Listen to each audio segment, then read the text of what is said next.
Why do we resist change? We grow rigid in our minds and in our lives. Have you ever, raise your hand if you have a practice of yoga or even any kind of stretching exercises that you do. Raise your hand. Great. Oh, wow. We're at about 100% almost. I love that. Now, think about times in your life when maybe you were unwell, or maybe you were on some crazy travel trip, or maybe a loved one was unwell, or something was going on in which for a stretch of days you didn't do your yoga. You didn't do your stretching.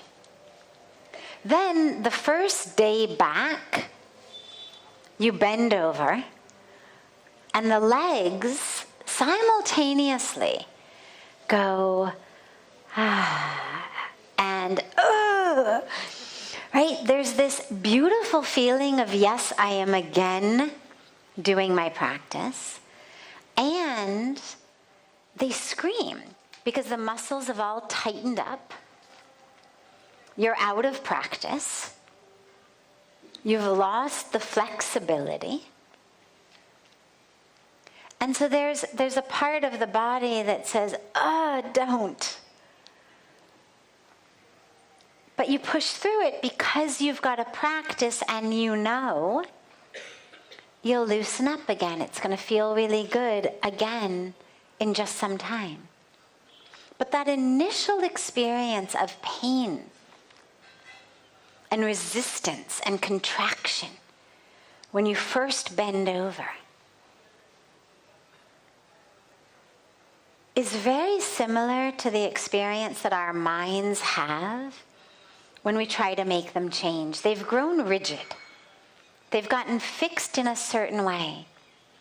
And stretching them, trying to change them, trying to bend them, it hurts. There's resistance. They don't want to bend any more than your body wants to bend after being out of commission for many days or weeks. Or even first thing in the morning, right? There's always that first thing and the body resists. So the mind resists change because it's grown rigid. We've gotten very comfortable in our way of thinking, our way of living. We're able to go on autopilot. Change requires flexibility. It requires surrender. I mean, think about, I love that you all do yoga, so think about bending over into what in many yogic lineages we call uttanasana. You're bending over, your fingers are going to touch your toes, or your palms will go to the floor, depending on how flexible you are. Now, if you've never done that before, you've never bent over like that, and somebody says, touch your toes, and the hamstring grips, as the hamstring grips, the mind is going to get afraid. If you've never done it before, we're going to think, my God, am I going to break my legs? Is the muscle going to tear in half? There's a fear. There's a fear of bending. There's a fear of stretching. A muscle that's never been stretched can feel like a bone. And there's fear then, oh my God, what will happen if I stretch it too much? Am I going to injure myself? Is it going to rip? Is it going to tear? Is it going to break? Same thing happens in the mind. We ask it to think a new way, to change, to bend. And the mind panics. Oh my God. What if? What if? What if? What if? because the mind is so used to doing things in only one way. The other thing that happens with change is we actually have to become conscious. We can no longer be on autopilot. Most of us live most of our lives on autopilot. In patterns. Patterns of thought, patterns of reaction, patterns of emotion, patterns of action and living. We're on autopilot most of the time. But as anyone who's tried to bring in a new pattern, a new habit, knows, you've got to be really conscious. You've got to be really aware as you cultivate it. And the ego doesn't really like full consciousness and awareness. It likes autopilot. Because everything is known, everything is familiar, everything is safe in the ego's sense. And so it's going to resist the same way that the muscles of the body resist bending. And the answer is the same. In the same way that you gently and lovingly coax your body into bending over because you know, no matter how stiff you may be, that's not a sign of health. The stiffer you are, the less healthy you are. In fact, there's a great saying that Puja Swamiji always says. It works much better in Hindi than in English. I'll give it to you in Hindi for those who can benefit from that, and then I will translate into English. He says, "Jukta to wo hai, jisme jaan hota hai. Akkad to murde ka pachan hota hai." And it means the way to know that you are actually alive is because you can bend. That which is stiff and unbendable is a corpse, is a dead body. The ability to bend means you are alive. The stiffer you are, the more rigid you are, the more likely it is you're actually a corpse. So we coax our physical bodies into bending because we know it's good for us. We would never let the body say, "Oh, my hamstrings don't bend, forget it, I'll just go back to bed."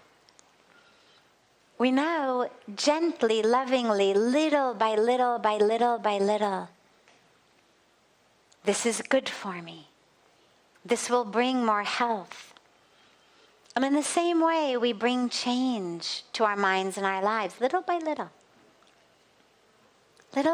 lovingly. It's not about taking on the ego like in battle. It's not, "I'll show you, I'm going to annihilate you." Lovingly, gently. Because at the end of the day, remember that your ego exists inside yourself, inside your mind. Which means that at the end of the day, regardless of who wins and who loses, you're in bed together. So this idea of annihilating the ego literally means I'm going to bed with the enemy. Which, as anyone who's been married or in relationship knows, doesn't make for a very good night's sleep. So we don't want to annihilate it. It's not about doing battle with it. It's about gently, gently, lovingly transforming it. And so we do it the same way that we stretch the body, with an awareness that it's necessary, that it's healthy, that just because some other way feels set, rigid, known, familiar, doesn't mean I don't need to change. I do. And so slowly, slowly, we start expanding and expanding and expanding. And ultimately, that's what yoga is. It's a flexibility not just in the body, but in our minds, in our hearts, in our lives. So yeah, we resist the change because we're rigid and contracted and safe in the known.